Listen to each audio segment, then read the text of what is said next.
Hi, Sailaja. Hi. Good afternoon. So we have with us Sailaja Vadlamudi, and I'm going to give you an introduction about the topic she's going to be talking about. So, hi, Sumi. Hi. So, Sailaja is Hi, going to be talking Sailaja. about growth and success for women in cybersecurity and privacy. Is it a myth? And it is a myth and reality. So, a little bit about Sailaja. Sailaja, you can go ahead and get your screen share started. Sailaja is a seasoned security and data privacy professional, speaker, and mentor. She has over 18 years of experience and is currently working as the Director of Security and Data Privacy at SAP Labs, India Private Limited. She is a cybersecurity evangelist and frequent guest speaker at various national and international forums on security and privacy, and educates audiences to understand the relevance of cybersecurity in the current digital era. These forums range from state government cyber awareness initiatives, academia, corporates, and startups to industry forums. She's a certified information security manager, CISM, certified data privacy solution engineer, and certified threat modeling expert, seasoned GDPR and China cybersecurity law specialist. She was invited to and provided inputs on the upcoming Indian Personal Data Protection Bill, PDPB 2019, NPD governance framework. She mentors women and young girls on cybersecurity and data privacy domains and encourages them to pursue careers in security and data privacy domains and invests her time to raise cyber hygiene awareness among children. She is associated with the following industry bodies and organizations locally and globally: Women in Cybersecurity and Privacy, WICSP founder, NASCOM, Future Skills, CyberX, Advisory Board member, ISACA, SAYA, Global Ambassador, and Cloud Security Alliance. With that, over to you, Sailaja. Yeah, so very good afternoon to all of you, and also welcome from my side from the Silicon City of India, which is none other than Bangalore. And today I'll be talking about growth and success for women in cybersecurity and privacy is a myth or a reality. And let's look into the topic, and then let's come to the conclusion whether it is going to be a myth or a reality. Before getting into the topic, I just wanted to tell all of us, like, we women, we are a natural fit into this domain. Without any questions, because security is about, you have to, even in the previous session or the other sessions you have been hearing from us today, it's all about art of details. You have to dig deeper, you have to go a few more levels down and all that. As by nature, women are too much into, looking into art of details. I think even if there are any men in the room, you all should accept with me with this fact, telling, it is art of details. If you take any one of us for the shopping, we need so much of time because we look into the texture, the color, the design. So it's so much inherited in us, and we have that genes with us. So I think all of us should understand this is into our DNA, and this is not a geek. This profession is nothing to do with the geeks. Since as part of my introduction, they also said my passion is also about empowering girls and women and helping them to get into this domain. Whenever I go and talk to the students or professionals, they always think this profession is meant for geeks, in the sense who are technically so strong, or who are from the prestigious universities, or who are coming from, who started doing code like Bill Gates or someone. No, that is not the reality. If you really know the code, it's going to be an added advantage, but it's not the only one. So quickly about me, as Aditya also mentioned about, I'm currently working with SAP. I'm associated with SAP, and I also founded WISP. And as part of my profession and also passion, I'm also contributing to many other forums across the globe. And this year, I'm also fortunate to be recognized as the top women Indian security influencers for 2020. And so the quick agenda is what I'm going to tell you is all about these slides. We all think, we all get into any domain with all of our dreams, with all of our aims, and then thinking like we are going to be the queens end of three. But we all have to really understand, there is a phase in between, without which we will not be able to get into the limelight.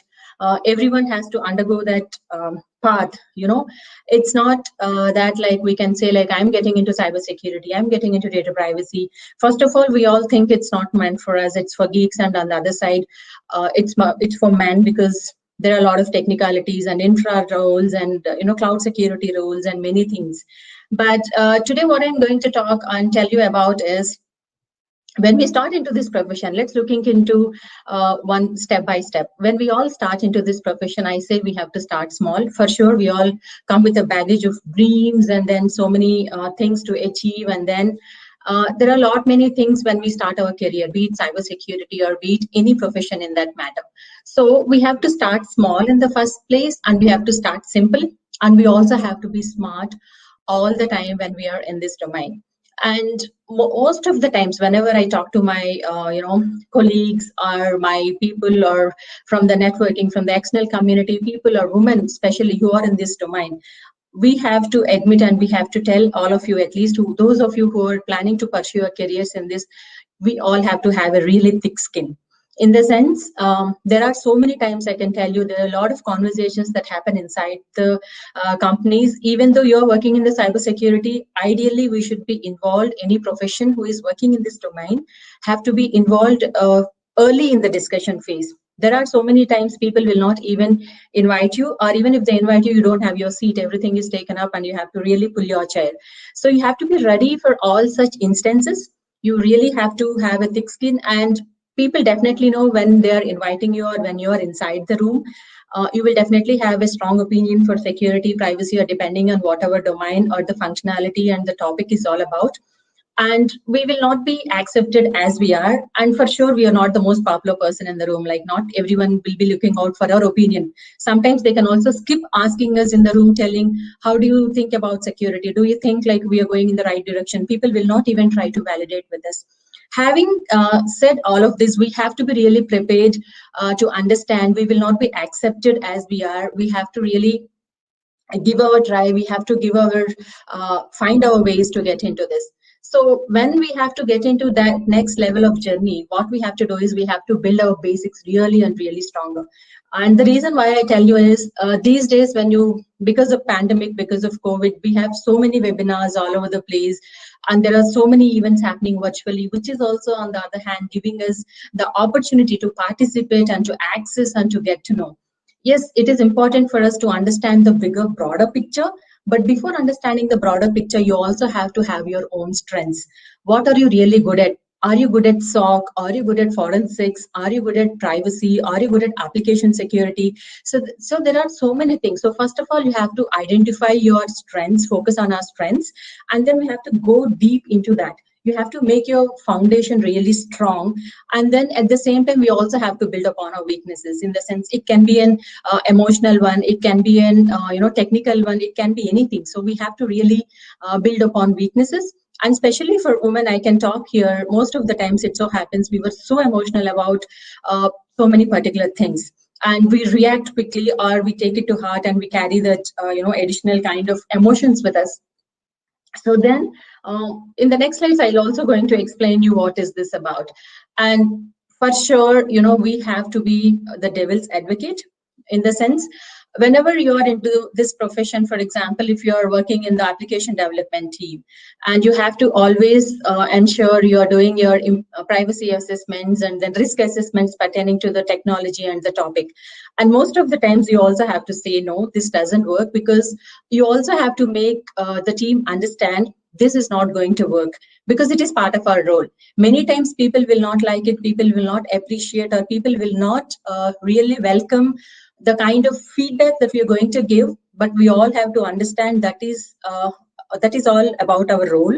And we don't have any enmity with the team, or we don't have any hard feelings about the product or the topic, but rather we are trying to really add value by adding our views on security and privacy. So we have to be the devil's advocate most of the times, because our tags are that our designations are meant to protect the products and the applications around it. And most of the times it so happens like, we hesitate to ask for help. At least in my experience, I should tell you, even this was way back long ago. I was working in a different stack, and then I got the opportunity to work altogether in a different stack, the Java stack, wherein I did that only during my academics. I don't have any hands-on experience working on that as a profession. So when I got to work on that, I definitely has to reach out to one of my friend who is also much junior to me, like he's way, way junior to me. And then I just went to him and I said, I need your help because I'm picking into this role, and then maybe you'll have to help me on this. And he definitely said yes. And recently, one of my friend reached out to me telling, hey, look, I am having a new topic. I have to work on this, say, for example, GRC or a SOC. And then I have to tell her, yes, we have so many people in our network. So people will always help you out. So what I'm trying to tell you is, as women, most of the times, or as professionals, we feel like I should not be asking this so that people will think I don't know since I got the new assignment. But I tell you, we don't have to hesitate to ask for help. Even though if it is from your junior or the person who just joined the team, if they have expertise, please go ahead and ask them. Without asking for help, people will not be willing to come forward and help us in the first place. And one most important thing is seek feedback. Whenever you're doing something new or whenever you're doing something, you should always seek feedback. And then at the same time, you also do the self-reflection. And as part of my profession, what I always do is I onboard my teams. I really onboard my teams in the sense I give them the heads up. We do workshops and privacy, and we do workshops and risk assessments and many things. So last year when we were all doing it, we have to onboard one of the huge teams in Bangalore location. And I did my session, and immediately I was just asking my security expert about how did it go. He gave me some feedback. I should have got offended with that, because I've been doing these sessions for quite some time now, and I have done most of the sessions across the globe. I have, trained thousands and thousands of people internally and externally on SAP on security and data privacy.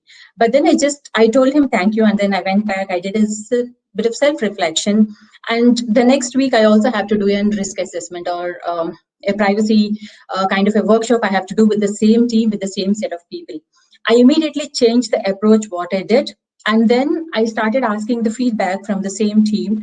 And he was totally surprised. He said, today I have a different feedback. So what I'm trying to say is, even if a person who is little junior, it doesn't matter who is giving you the feedback. If the feedback is valid, do a self-reflection. If there is something which has to be changed here and there a bit, really do it, because it's always important to learn and unlearn things if we have to be successful, if we have to really make a difference in our career. That's really most important.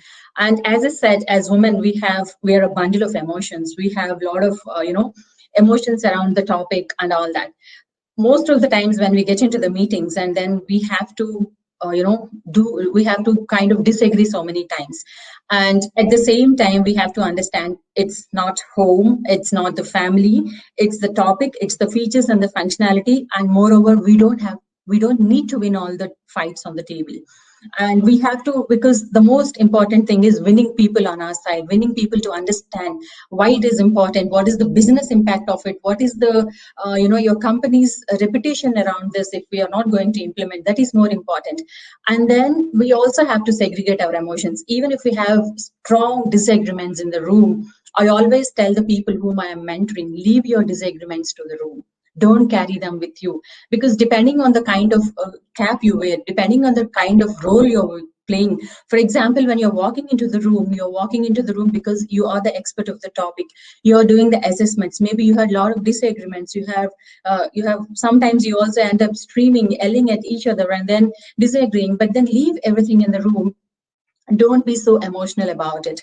And then once you come out of the room, you still have to have the same kind of you should be able to go to the person, or the other person should be able to reach out to us. So we have to really pack our emotions, and we have to, depending on the type of the cap you're wearing. So once you're out of the room, you're just a colleague. You're no more, playing that same role of when trying to do the risk assessment, trying to tell them.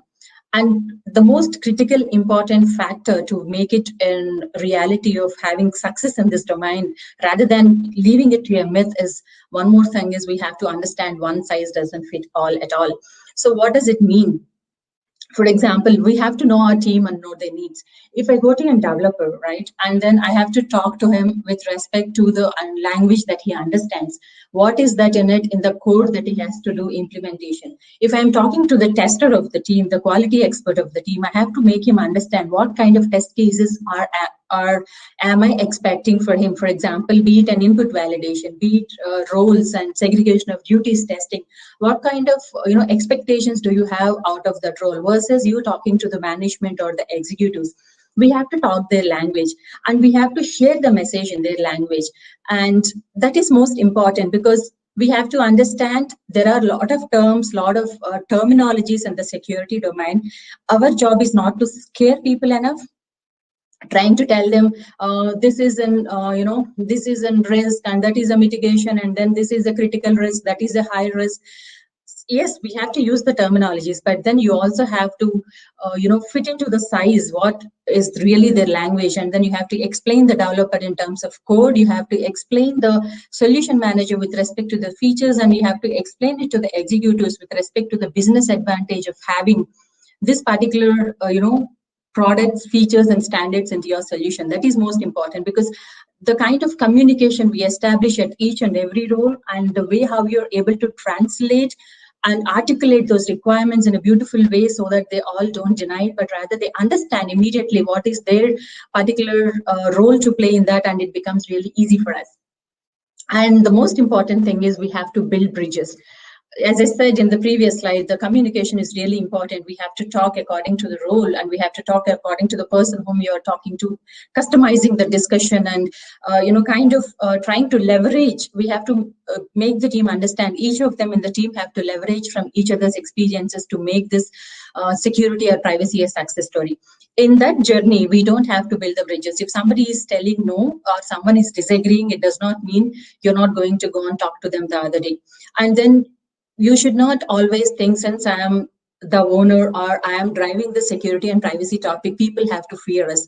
That should not be the motive. The motive should be you have to be the bridge between your product team and the regulations or the standards. And then people always have to reach out to you for help. People have to start seeing us as the enablers, rather than we always trying to position us like, oh my God, if I go to her or if I go to him, they always, they have their own set of requirements. We never understand what they're trying to tell us. This should not be the case. We should always be communicating in the right mode to the right set of people in their own language they understand. That definitely will help us to build the bridges. And one most important thing is we have to be the thought leader at the table. I can also tell you one of the examples. For example, I'm not sure how many of you really know what is, risk assessment about. Risk assessment is all about when we are developing a product, much before you start your development or start writing your code in the technical term, we all sit in a room ideally, and then we do the brainstorming. So I'll tell you this use case. Say, for example, this particular team is working on a use case in the manufacturing domain, and they are developing one product which will be used in one of the manufacturing companies, like automobile companies like Ford or Innova or whatever it is. And then this particular team is sitting in the room. For sure, in order to do all of these methodologies, we have a lot of controls. We have tools into the organization, depending on whichever organization we are working on, depending on whichever tool we are working on.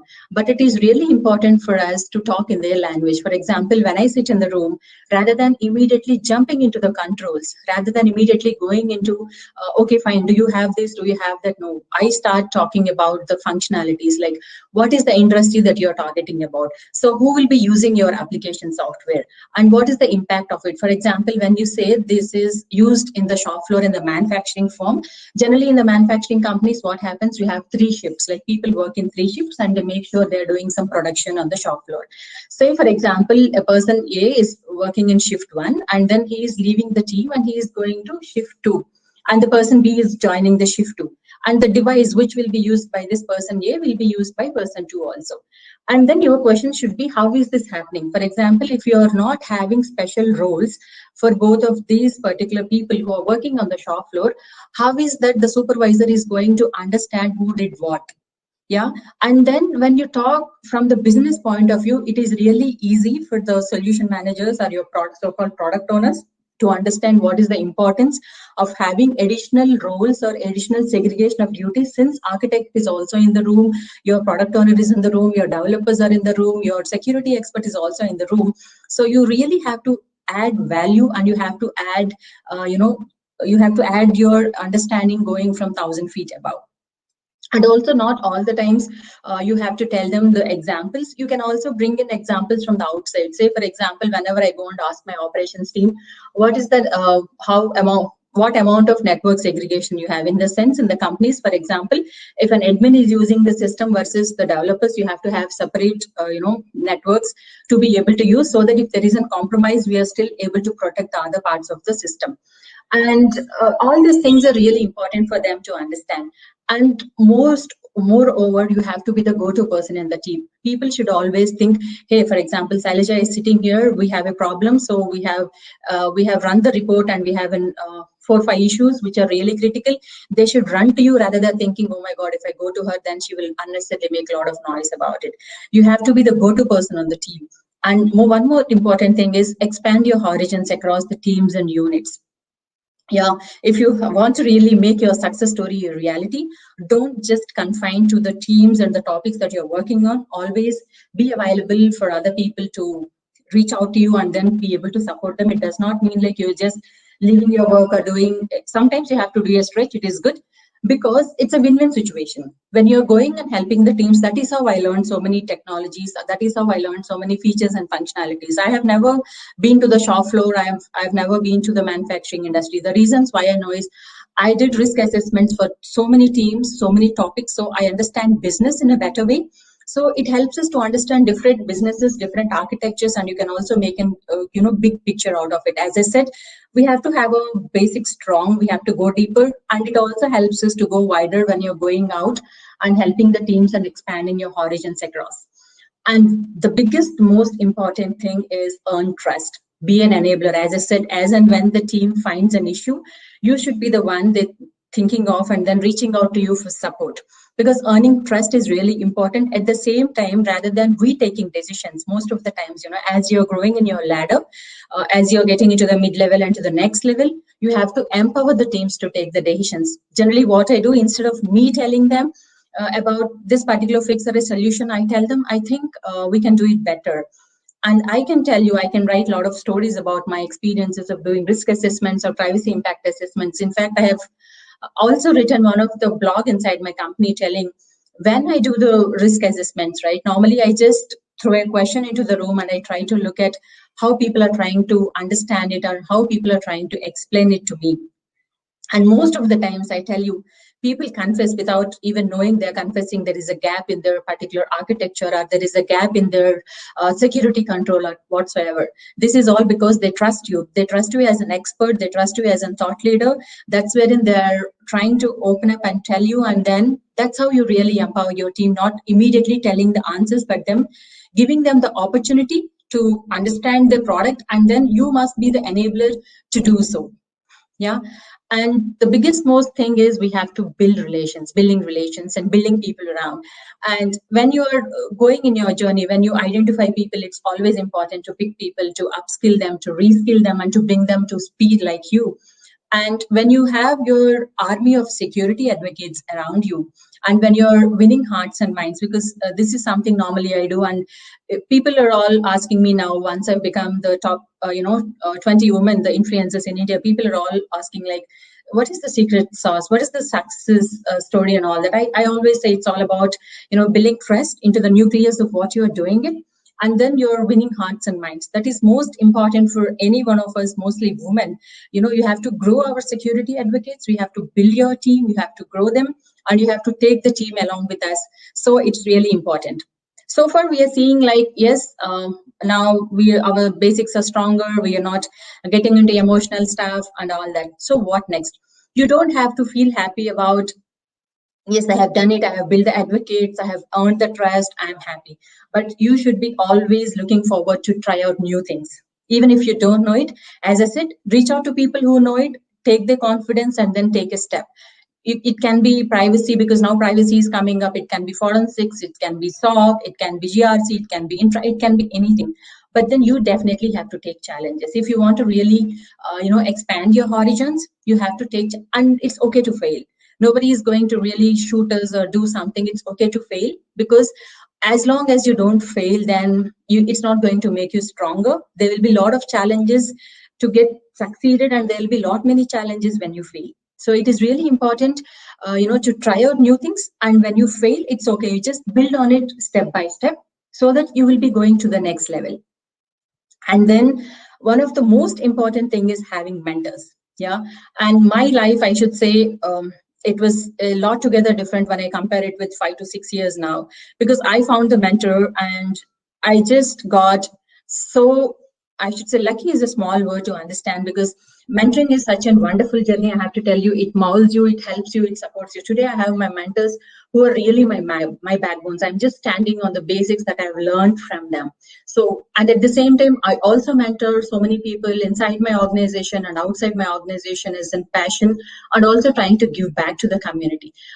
And it is also important to have mentors at an early in career. You don't have to think like, I'm just 2 years in the company, I'm just 3 years in the company. What does my manager think, or what does he or she think if I just go and tell them I need a mentor? Yeah, you don't have to really think about it. You just always open up your mouth and then go and ask people. And if you find someone on the floor who is a subject matter expert, who where you want to be. For example, people always also ask me, Sailaja, how do I pick my mentor? For example, when you join the company, when you're working in a domain, you always look up to some people and think you just want to be there. You can always go and ask them. First of all, women, they really hesitate to open up and ask. You have to really go and ask, then you can definitely succeed. And then have a mentee. At the same time, you can also mentor people as you're going in your journey, and then be a mentee. Because mentorship is not a one-way advantage, but I tell you, it's in both ways. When we are mentoring people, you also get to learn. It's called reverse mentoring. You also get to learn so much from your mentees in turn. Yeah, and the biggest thing that what women don't do is speaking for ourselves. Because when I'm talking to many people in my organization who are also the engineering managers, they always tell me, Sailaja, look, it is not that I don't want to promote a woman, but whenever I ask a woman, what is your next plan? They will always think like, yeah, I have to look into it, I have to think about it. But whereas the men, most of the times, men are like, they always walk up to the managers and says, look, I'm waiting for my architecture role, or I'm waiting for my new role. Since they're already giving hint to the managers, in case, for example, if the role is going to be opening up in the team, for sure the manager will have this person in his mind and he'll be offering it to him. Whereas it's the both side, I should say. Yeah, it's always our preparedness, and then you telling it to people about you are ready for your next level to take up the next challenge. As long as you always complain to your manager telling, I have a lot of work, many other teams are also asking me to help, I don't know what to do, then he already thinks, okay, fine, her plate is already full, so I cannot give her any more stuff. There is a way to communicate, there is a way to speak up for ourselves. You can always tell them, yes, even though you're busy, for example, if you're dreaming for some next level, some next role, which you know that might open up in your team, it's go and tell to your manager. Yeah, it's okay to promote our own self. It's okay to ask for a pay rise, as long as you don't ask for it. I don't say you have to go and ask for it every time and complain about it and crib about it, but then there's a way to put it forward. So you always have to speak for yourself, because most of the times you don't expect, like most of the times women think, yeah, I am doing my best job, I am performing everything and all, I don't have any exceptions in the team, and my teams are also happy. Yes, our work speaks for ourselves, but at the same time we also have to speak up for yourself when you want to get into the next level. And this is something really close to my heart, serving the nation. Yeah, as we all know, we have each and every country is protected by our borders, and our soldiers really play an important role. And at least in the history of India, this is the first time our Honorable Prime Minister Ji talking from Red Fort about the importance of cybersecurity, and India is also coming up with its own framework for cybersecurity. And to those of you who are planning to get into this domain, what additional hint you wanted when the Prime Minister of the country itself is talking about the importance of such a key domain? I think this should be already giving us a hint about the importance and the expansion of this domain in our countries. And moreover, when you are a thought leader, right? I can also proudly say I was invited to give my inputs on the upcoming Indian privacy bill. And I was able to add my 5 cents to the national cyber policies, and then supporting in building capacities. I'm also part of the NASCOM initiative of building capacities in cyber and privacy domain. So what I meant to say is, all the time you don't have to be a soldier, you have to be your thought leader, and then you should be able to use your knowledge that you have gained so far for the good of your society by able to give your 5 cents to each and every policy framework that is being worked upon. If you look into India, there are so many privacy frameworks. There are privacy frameworks. There are infra frameworks. We'll be also coming up with mobile security frameworks and many other frameworks. So There are so many policies that are happening around. So as a thought leader serving the country, I believe I'm able to already give my 5 cents, and I'm also looking forward to add more value to all the cybersecurity, because now the next regain is people are not going to fight on the physical arena, but then it's in the cyberspace. So in case if you really want to serve your nation, help them to get into this, the best practices, the best methodologies, the best frameworks. With that, you also get a lot of satisfaction. What else, you really satisfies you or gives you that satisfaction of serving your country than anything else. And one most important thing is we have to have a role model. And these two people, Indra Nui and Satya Nadella, for sure are my role models. And at the same time, you have to be a role model. So people always think, I'm just 6 years of experience, I'm just 7 years of experience. And it doesn't matter what level of experience you are. And as I said, people always have to look up to you because of the qualities you possess, because of the charisma you have, because you are a thought leader at the table, and then you bring a lot of value and you bring a lot of positive vibes to the conversation, rather than you always trying to tell them this is not going to work. You are trying to enable your teams, you are trying to leave your misunderstandings in the room, and then you're trying to come out here as trying to build bridges. So when you do such things, by automatically, by default, you become a role model. And at the same time, you also have to have your role models around, someone to look up to, someone to really get motivated from, someone to derive or bring your energy back to you. And having said all this, it's not like life is not going to be really smooth. There'll be a lot of people trying to kind of put you down, or a lot of political stuff, or people trying to backstab you. Whatever it is, there will be a lot of things happening as part of the profession. You should never think, why is this happening to me? What did I do wrong? You don't have to be guilty, but rather you have to do the self-reflection. If there are a lot of negative vibes around it, I tell you, just stay away. Stay calm. At the same time, we have to stay focused. No one should take away your aim or your dream that you really want to achieve. Normally I tell my people, some of my friends come to me and say, like, this is bothering me, that particular topic, my colleague, my boss versus family. We all have similar problems, right? We are just human, and we are not angels to not have any problems in this world. And it is so common. And I tell you, as security professionals, we have these roles and authorizations, right? You only accept those which is really authorized to get in. So I normally tell people, why do you authorize such emotions, such people which are having negative vibes to influence you? Just shut it off, stay calm, and then stay focused and move forward. That's the secret. And otherwise, if you're just trying to accept all that negativity into you because you're being not treated well, not treated fair, or you're being sometimes, kind of people are backstabbing you, you thought like they're going to be with you, and then you're going to have a journey with them. You just don't have to, worry about it for a while. You just have to come out of it quickly, rather cut it off, stay away from all such stuff, and then stay calm, and then you have to stay focused, because you are the one who are going to define your success, who are the one whom you're going to define your journey is all about. And moreover, most of the times we get frustrated because we always tend to compare it with the people around us. Yes, it is good, but then you don't have to get into the jealousy mode or all the ways. You have to be a competitor to your own self. Am I a better self than tomorrow? Am I learning something new? Am I trying something new? Because the security landscape, every time, maybe from yesterday, you must be hearing the surface are changing, the attacks are changing. It's really very dynamic domain in itself. And there are each and every country is coming up with a privacy domain. With all of things happening around, I think we should have a focus of understanding things, getting deeper and then wider, and then flying higher. That should be main focus. And for sure, as and when you get into these problems, you should always understand there's a light at the end of the tunnel. As I said, hone our skills. Maybe we have to change our ways, the way how we are, kind of accepting people, or trying to accept everything that is passing away. And one most important thing is we have to learn to follow our heart, which is really, really most important thing.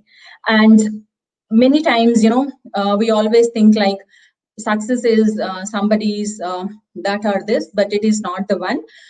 Whenever we want to have success in our lives, as I said, we have to be the brand ambassador.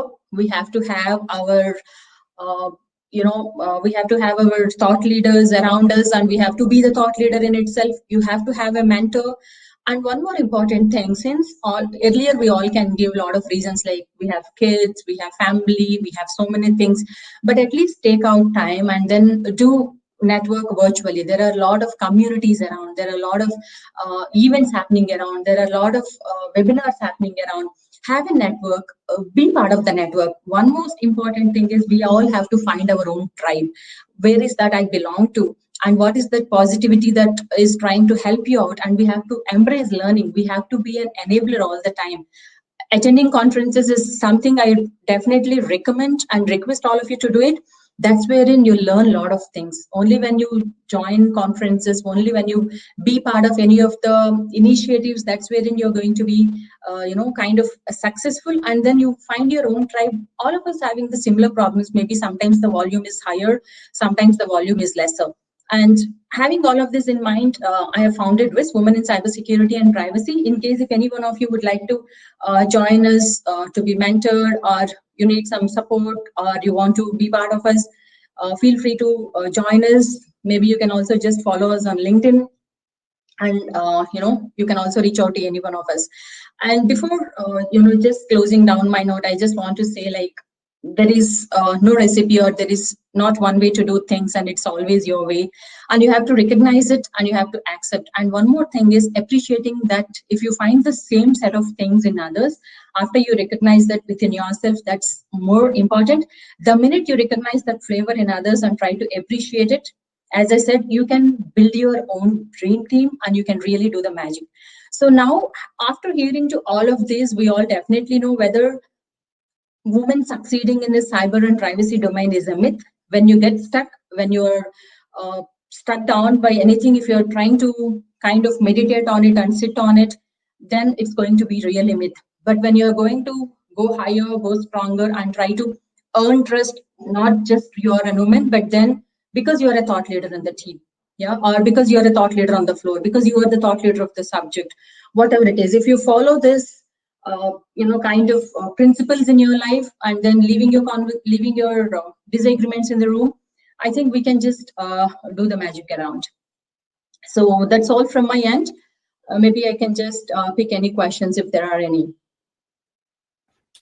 Hi, Sailaja. Hi. Okay, so we do have a couple of questions. To be a cybersecurity professional, do we have to analyze and think from multiple dimensions? Yeah, first of all, it all depends on your role. When you start as a cybersecurity professional, maybe you'll be given a small task of using a tool and then doing penetration testing or doing code scan analysis and so on and so forth. But as you move forward, it's always good to know the bigger picture. Even for the beginner roles, we always tell them you have to know your system, understand your system, even if you have to break it. Yeah, so it's important to know things bit by bit, but that is not important. You have to know the bigger picture of it. As soon as you get into the job, you learn it as you gain your experience. Okay. The next question is, as a security risk assessor, will the job profile be very different if working in different sectors, example, IT, manufacturing, healthcare, and whatnot? Yeah, this is a wonderful question. And then I always keep telling my teams, I can work anywhere irrespective of the domain. Because in the previous section also we were all listening about it, right? The challenges remain the same. Maybe depending on the industry, depending on the sector, for example, we have a lot of regulations, as I was also talking about privacy and other things. If your industry is pertaining to healthcare, you have to follow HIPAA. If your industry is pertaining to credit card, then you have to follow PCI DSS. If irrespective of the industry, if you're having any kind of personal data, then you have to also take care of GDPR and the region and all that.